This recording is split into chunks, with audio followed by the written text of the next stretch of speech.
नमस्कार दोस्तों। I hope आप सब ठीक होंगे, सकुशल होंगे और क्वारंटाइन का पालन कर रहे होंगे। आज मैं अंतर्राष्ट्रीय विधि के एक विषय पर बात करना चाहता हूँ। अंतर्राष्ट्रीय विधि में जब हम डिसआर्मामेंट, league of Nations, United Nations की चर्चा कर रहे हैं, साथ साथ आपने जो मेरे साथ आपके जूम क्लासेस या स्काइप पे क्लासेस हो रहे हैं उसमें मैंने आपके साथ तीन बड़े मुद्दों पर चर्चा करी है: security council, United nation general assembly और यूनाइटेड नेशन सेक्रेटेरिएट।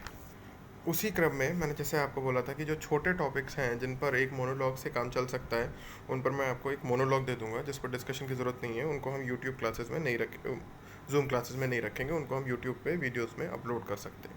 उसी क्रम में एक मुद्दा आया था क्लास में, कुछ बच्चों ने मुझसे पूछा अभी जूम क्लास में कि इंटरनेशनल क्रिमिनल कोड का कंसेप्ट क्या है।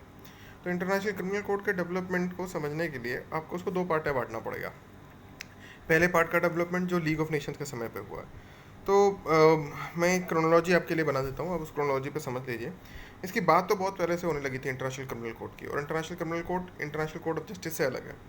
तो इंटरनेशनल क्रिमिनल कोड का कंसेप्ट जो शुरू होता है वो एक एडवाइजरी कमेटी ऑफ जूरिस्ट बनती है 1920 में, और वो एक ड्राफ्ट स्कीम बनाती है for the constitution of permanent court of international justice.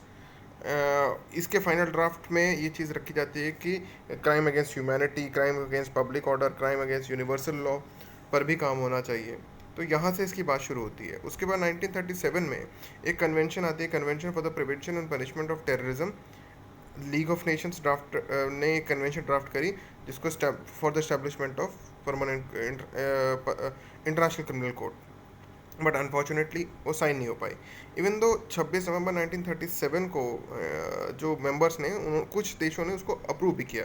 It was signed by Belgium, Bulgaria, Spain, France, Greece, Netherland, Romania, Czechoslovakia, Turkey and Yugoslavia.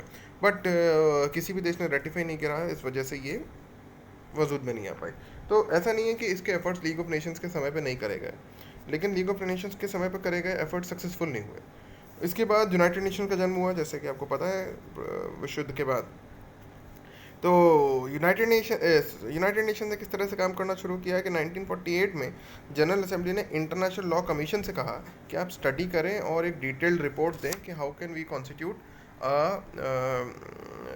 International criminal court. और 1950 में जनरल असेंबली ने एक detailed study करा, और 1977 में एक draft ready करके भेजा इंटरनेशनल लॉ कमीशन ने टूवर्ड्स यूनाइटेड नेशन। ड्राफ्ट का नाम था draft code for offences against breach of peace and security for Mankind. And इसमें जो जनरल असेंबली का एजेंडा था यानी इंटरनेशनल क्रिमिनल कोड को बनाना, उसको भी इंक्लूड किया गया। इसके बाद जनरल असेंबली के तरफ से और यूनाइटेड नेशन की तरफ से कुछ इंटरेस्टिंग कन्वेंशन साइन हुई, जैसे कि international convention for the elimination of racial discrimination 1966। उसके बाद convention for non applicability of statutory limitation for war crimes and crime against humanity 1968। Then Convention for the Prevention and Punishment of the Crime Against Internationally Protected Person, including the Diplomatic Agent 1973. Then Aggression, Definition of Aggression, इन पर भी कुछ resolutions हैं। इन सब की मदद से basically genocide convention 1948 और इन convention की मदद से एक कंसेप्ट इवॉल्व हुआ जिसको इंटरनेशनल क्रिमिनल कोर्ट कहते हैं। ठीक है, तो जो international convention on suppression and punishment of the crime of apartheid 1973 came into force in 1976, and इसने अपार्थाइड को क्राइम अगेंस्ट ह्यूमैनिटी बना दिया। उसके बाद United Nation commission for the crime prevention and criminal justice और world conference on organize crime. जो world conference on organize crime है ये इटली में हुई 21 से 23 नवंबर 1994 को, और इसने state of international criminal court को जन्म दिया। तो दैट्स हाउ एक बहुत पुरानी हिस्ट्री है जिसके साथ इंटरनेशनल क्रिमिनल कोर्ट स्थापित होती है। On December 9, 1993, General Assembly requested the International Law Commission to elaborate the draft statute of International Criminal Court as a matter of priority. So, through the resolution 15/207 dated 17th December 1996, General Assembly decided to hold a diplomatic conference on with respect to these conventions और एक conference हुई 17 जुलाई को 1998 में, जिसमें Rome statute of international criminal court स्थापित हुआ। ये Rome statute of international criminal court 1998 is the establishment point for international criminal court. तो इस स्टैट्यूट में 128 आर्टिकल हैं। This is divided into 13 parts. और बेसिक एरिया इसको समझने के लिए, आप बहुत बड़ा कन्वेंशन है लेकिन कुछ बेसिक चीज़ों को मैं आपको बांट देता हूँ। पहला चीज़ है इसमें establishment of the code, then है jurisdiction, admissibility and applicable law. तीसरा है general principle of criminal law. चौथा है composition for administration of the code. फिर है investigation and prosecution, trial, penalties, appeal and revision, international cooperation for judicial assistance, enforcement, assembly for state parties, finance and finality clause. बहुत ज़्यादा detail में आपको पढ़ने की जरूरत नहीं है। एक बार आप देख सकते हैं article 1 of the chart of the convention, Rome convention, जो कहता है कि there shall be a permanent institution which shall exercise the power and the jurisdiction specified in this convention.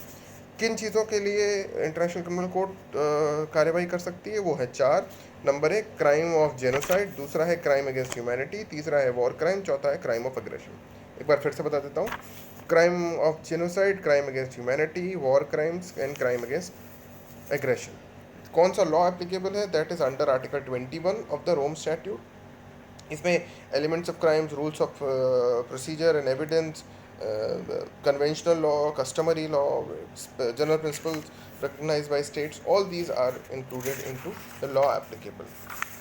कई सारे प्रिंसिपल्स हैं, कई बार शॉर्ट नोट्स में भी आती हैं। जैसे कि एक प्रिंसिपल है न्यूलम सेरेमन सिन लेगे, that means a person shall not be criminally liable under the statute unless the conduct in the question constitute at the time when the crime has occurred, यानी no ex post facto law. उसी तरह से है कि नुला पोइग्ना साइने लेगे, that person convicted in the court may be punished only in accordance to the statute, no other law shall be applicable. इसी तरह इंडिविजुअल क्रिमिनल लाइबिलिटी है आर्टिकल 25 में। प्लेस ऑफ द ट्रायल, जहाँ पर ये कोर्ट बैठती है वो हेग है, इसके अलावा कहीं भी वो ट्रायल कर सकते हैं। जो पेनल्टीज़ हैं वो आर्टिकल 77 में है, जिसमें आप देख सकते हैं। एक इंटरेस्टिंग ट्रायल हुआ, एक है international criminal tribunal for Rwanda, उसको आप हल्का स्टडी कर सकते हैं। पैलेस्टीनियन अथॉरिटी को आप हल्का सा स्टडी कर सकते हैं, एंड इसके आधार पर आप अच्छा शॉर्ट नोट तैयार कर सकते हैं। और international criminal court generally short notes का विषय है। और जिस तरह से इसका डेवलपमेंट हुआ, यानी दोनों फेजेस का development, one phase development which was under League of Nations and another phase development which is under United Nations is really important. How Rome Statute came and Rome Statute actually established this convention, whereas जो bedrock था, जो उसका background था, वो बनाया जा चुका था, है ना। racial discrimination, crime against genocide convention, crime against humanity, तो ये जो वॉर क्राइम्स थे उनके थ्रू ही इस्टेब्लिशमेंट हुआ। बट एक्चुअल कोर्ट का स्थापना रोम स्टैट्यूट से हुआ उस कंटेक्स्ट में, और 4 तरह के अपराधों के कंटेक्स्ट में आप इसको एक बार समझ सकते हैं। तो thank you so much. Please classes को लगातार देखिए और वीडियोस से लाभ उठाइए। Thank you so much.